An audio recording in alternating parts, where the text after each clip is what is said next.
दोस्तों 22 अप्रैल को पहलगाम में आतंकी हमले होने के बाद जिस तरह से काबा काबा गाने वाली नेहा सिंह राठौर ने लगातार आतंकवादियों का पक्ष लिया और पाकिस्तान के बजाय भारत की सरकार और मोदी पर सवाल उठाए, उसी को लेकर देश में गुस्सा फूटा और कुछ लोगों ने नेहा सिंह राठौर के ऊपर राष्ट्रद्रोह की धाराओं में केस दर्ज करा दिया। लखनऊ में एक कवि ने एफआईआर दर्ज कराई, लेकिन अब बिहार में भी पटना में एफआईआर दर्ज करा दी गई है, जिस पर नेहा राठौर तो अब रोने लगी है। नेहा राठौर का कहना है कि राष्ट्रद्रोह का जिस तरह से दुरुपयोग किया जा रहा है, फर्जी मुकदमे लिखवाए जा रहे हैं, वो उसकी तुलना कर रही है उस कहानी से, और वो लिख रही है एक्स पर कि भेड़िया आया कहते हैं, तब रियल में भेड़िया आता है तो लोग धोखे में रह जाते हैं। एक्स पर वो पोस्ट लिख रही है, लिटरली एक रोने जैसी बात है, और लगातार वो अब अपने को ये दिखाने की कोशिश कर रही है कि मैं तो सरकार से सवाल पूछ रही थी, मेरा सवाल आतंकवाद के पक्ष का कोई मतलब नहीं था, जबकि अब जनता नेहा सिंह राठौर को जवाब दे रही है। जनता का कहना यह है कि अब आप मूर्ख हमें नहीं बना सकती।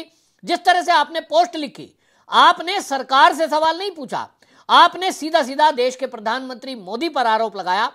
और मोदी पर आरोप लगाने के पीछे आपने जो तथ्य रखा, आपने तो पहले ही दिन कह दिया कि ये जो हमला हुआ है इससे अब बिहार की पॉलिटिक्स को जोड़ दिया आपने, और कहा कि बिहार में चुनाव आने वाले हैं। मोदी जी बिहार क्यों गए? कश्मीर की जो आपकी यात्रा थी वो रद्द आपने क्यों की? तो सीधा सवाल आप पूछने के बजाय आप आरोप लगाने का प्रयास कर रहे हो, जिसको कोट किया गया पाकिस्तान में, और पाकिस्तान के बाकायदा कई ट्विटर हैंडलों ने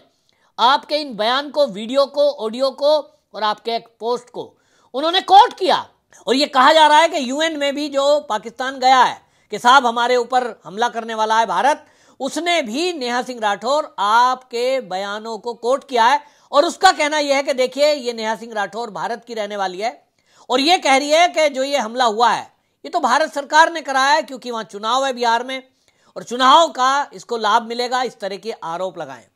जिस तरह से आपने सरकार पर सवाल उठाए, अच्छा होता कि आप आतंकवादी के विरोध में कुछ कहती, आप पाकिस्तान के विरोध में कुछ कहती, लेकिन आपने एक भी बयान या पोस्ट पाकिस्तान के विरोध में नहीं डाली, और इसीलिए देश में गुस्सा फूटा है।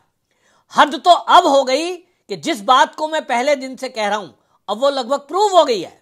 कि नेहा सिंह राठौर के पक्ष में उत्तर प्रदेश की राजधानी लखनऊ में वहां जो वामपंथी दल हैं, उनके छात्र संघ संगठन नेहा सिंह राठौर और डॉक्टर माद्री काकोटी के पक्ष में धरना प्रदर्शन कर रहे हैं। हालांकि वहां पुलिस ने थोड़ी देर बाद ही उनको गिरफ्तार कर लिया, क्योंकि पुलिस का कहना था कि बिना परमिशन के इस तरह का धरना प्रदर्शन अलाउ नहीं है।